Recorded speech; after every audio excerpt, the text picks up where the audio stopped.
নমস্কার, সুজাতাস কিচেনে তোমাদের সবাইকে স্বাগত জানাই। আমি আজকে বানাচ্ছি দই পটল। এখানে দেখো, পটলটাকে আমি ঠিক এভাবে কেটে নিয়েছি আর মাঝখানটা ঠিক এভাবে একটু চিড়ে নিয়েছি। আর এই রেসিপিটা বানাবার জন্য যা যা লাগছে তোমাদের একবার বলে দিই। এখানে আমি দেখো আগে থেকে পোস্ত আর কাজু বাদাম ভিজিয়ে রেখেছিলাম, এটাকে আমি পেস্ট তৈরি করে নেব। আর এখানে নিয়ে নিয়েছি সাদা জিরে, টমেটো, আদা আর কাঁচা লঙ্কা, এটাও আমি একটি পেস্ট তৈরি করে নেব। এখানে ফোড়নে দেওয়ার জন্য আছে তেজপাতা, এলাচ আর দারচিনি। আর এখানে নিয়ে নিয়েছি টক দই। তাহলে চলো ভিডিওটা শুরু করা যাক। তার আগে তোমাদের বলে দিই, যদি তোমরা আমার চ্যানেলটি সাবস্ক্রাইব না করে থাকো তাহলে অবশ্যই করে নেবে, আর ভিডিওটি ভালো লাগলে একটি লাইক দিয়ে দেবে। কড়াতে সরষের তেল দিয়ে দিয়েছি, তেলটা দেখুন গরম হয়ে গেছে। আমি এবার পটলগুলো ভেজে নেব।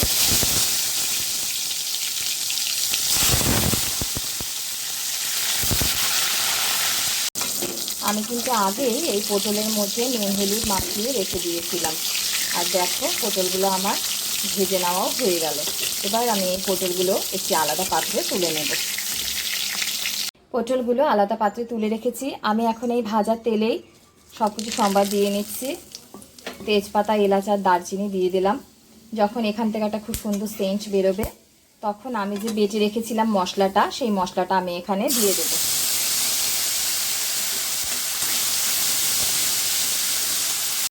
আমি এবার এখানে দিয়ে দেবো স্বাদ মতো লবণ, হলুদ, সামান্য চিনি আর কাশ্মীরি লঙ্কার গুঁড়ো।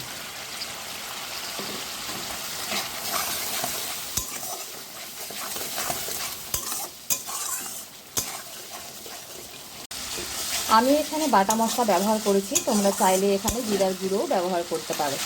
আমার মশলাটা দেখো একটু কষানো হয়ে গেছে। এখন আমি যে কাজু বাদাম আর পোস্তটা বেটে রেখেছিলাম সেটা আমি এখানে দিয়ে দিচ্ছি।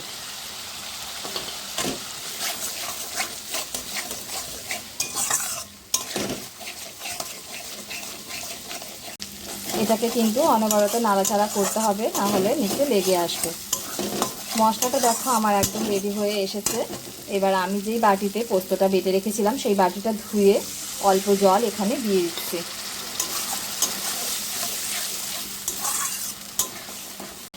আমি যে পটলটা ভেজে রেখে দিয়েছিলাম সেই পটলটা এখানে দিয়ে দিচ্ছি। দিয়ে কিছুক্ষণের জন্য এটাকে ঢাকা দিয়ে রেখে দেব, পটলটা একটু ভালোভাবে সিদ্ধ হয়ে যাওয়ার জন্য। পটলটা কিন্তু দেখুন বেশ ভালো মতন সিদ্ধ করা হয়ে গেছে। মশলাটাও বেশ ভালোভাবে কষানো হয়ে গেছে। এখন আমি এখানে টক দইটা যে ফেটিয়ে রেখেছিলাম সেই দইটা এখানে আমি দিয়ে দেব।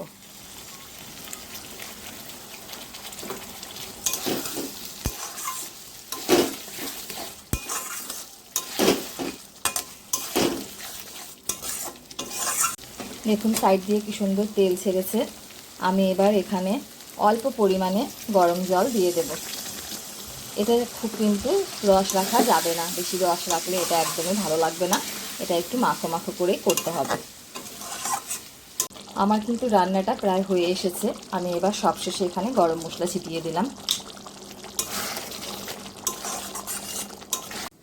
আমার কিন্তু দই পটল একদম রেডি হয়ে গেছে। সবসময় একই রকম পটল খেতে আমাদের ভালো লাগে না, একটু অন্য রকম খেতে চাইলে এইভাবে বানিয়ে দেখতে পারে। এটা বানানো খুবই সহজ।